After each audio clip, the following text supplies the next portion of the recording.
प्रियजनों, यीशु मसीह के नाम में आपको प्रेमपूर्ण अभिवादन। हम एक नए महीने के पहले दिन पर आ पहुंचे हैं। प्रभु ने हमें पिछले महीनों में अद्भुत रूप से चलाया है। प्रभु का धन्यवाद हो कि उन्होंने हमें एक नया महीना देखने योग्य बनाया। क्या आप उत्सुकता से प्रतीक्षा कर रहे हैं कि इस महीने प्रभु आपके लिए क्या प्रतिज्ञा रखे हैं, उसकी इच्छा और वह क्या कहना चाहते हैं?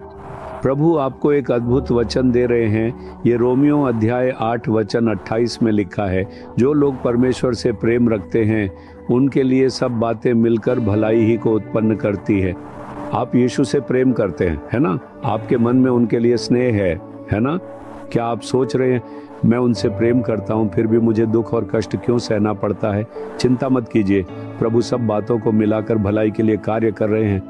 जिस मार्ग से आप अभी गुजर रहे हैं वह सताव, निंदा, हानि और कष्टों से भरा हो सकता है, लेकिन ये सब आपके भलाई के लिए हो रहा है। प्रभु हर चीज को आपके भलाई के लिए बदलने जा रहे हैं। आप आज और आने वाले दिनों में वह चमत्कार देखेंगे। हम बाइबल में एक परमेश्वर के जन अय्यूब के बारे में पढ़ते हैं, है ना? परमेश्वर से प्रेम और उन पर विश्वास होने के बावजूद उसे अपने जीवन में हानि का सामना करना पड़ा। उसने अपने बच्चे, संपत्ति और स्वास्थ्य खो दिए। उस पर उपहास और निंदा आई। उसकी निंदापूर्ण स्थिति को देखकर दूसरों ने सोचा होगा, क्या यही प्रभु से प्रेम करने और उनका अनुसरण करने का इनाम है? लेकिन अय्यूब ने कभी भी आशा नहीं खोई और न ही उसका विश्वास और परमेश्वर के प्रति प्रेम कम हुआ। अंत में क्या हुआ? उसे दुगुना आशीर्वाद मिला।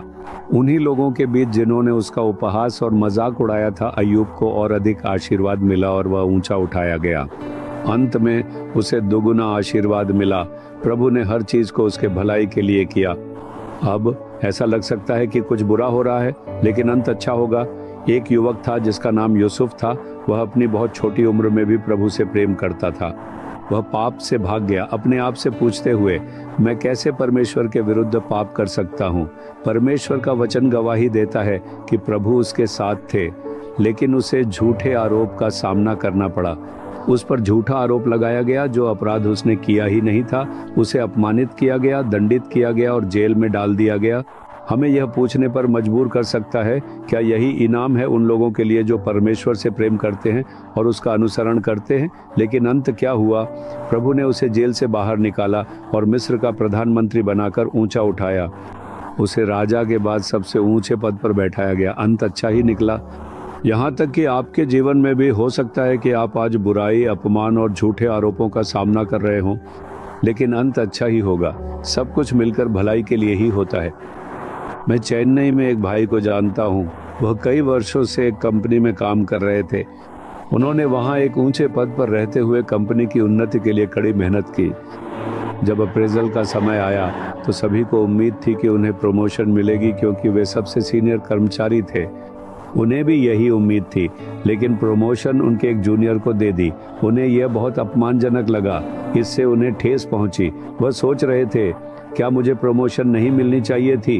क्या मैंने इस कंपनी के लिए मेहनत नहीं की थी? मैं प्रमोशन के लिए अगली में था, लेकिन उन्होंने मुझे बहुत बड़ा अपमानित किया है। उन्हें अपने सहकर्मियों के बीच अपमान का सामना करना पड़ा और उनका मन टूट गया। जब मैं उनसे मिला तो मैंने कहा, हिम्मत मत हारो, परमेश्वर की जानकारी के बिना कुछ भी नहीं होता। आप सोच सकते हैं कि जो प्रमोशन आपके लिए थी वह रुक गई है। चिंता मत करो, प्रभु इसे भलाई के लिए बदल देंगे। शास्त्र कहता है कि सब बातें मिलकर भलाई के लिए काम करती हैं। इसीलिए परमेश्वर की स्तुति करो और कहो, प्रभु धन्यवाद कि मेरी प्रमोशन रुक गई है। तब आप समझेंगे कि यह आपके भलाई के लिए था। मैंने ऐसा ही कहा। कई महीने बीत गए। उसने मुझसे खुशी खुशी कहा, ठीक वैसे ही अच्छा हुआ जैसा आपने कहा था। मैंने उससे पूछा कि क्या हुआ था? उसने कहा, उन्होंने मेरे जूनियर को प्रमोट किया था। जैसे ही उन्होंने उसे प्रमोट किया, उसे कोलकाता ब्रांच में ट्रांसफर कर दिया।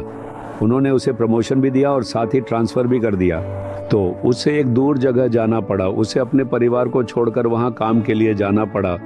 लेकिन अब मुझे मेरा प्रमोशन मिल गया है और मैं चेन्नई में ही रह सकता हूँ। यही मेरा घर है, मेरी पत्नी और मेरे बच्चे हैं। बच्चे यहीं पढ़ाई कर रहे हैं। प्रभु ने मुझे इस तरह ऊंचा उठाया है कि मैं अपने परिवार के साथ रह सकता हूँ। अब मैं परमेश्वर की स्तुति करता हूँ, यह जानकर कि उसने मेरे भलाई के लिए मेरा प्रमोशन देर से दिया। क्या आपने सुना? अंत अच्छा होगा।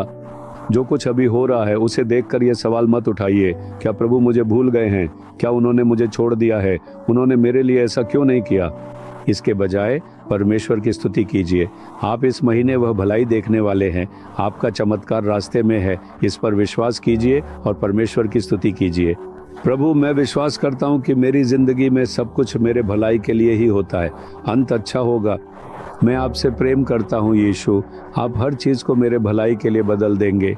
मैं आज, इस महीने और अपनी पूरी जिंदगी में यह देखने वाला हूँ। यीशु मसीह के नाम में आमीन, आमीन।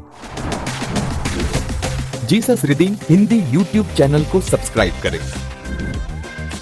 सब्सक्राइब बटन पर क्लिक करें और बेल आइकन को भी क्लिक करके हर दिन की नई कार्यक्रमों की जानकारी प्राप्त करें।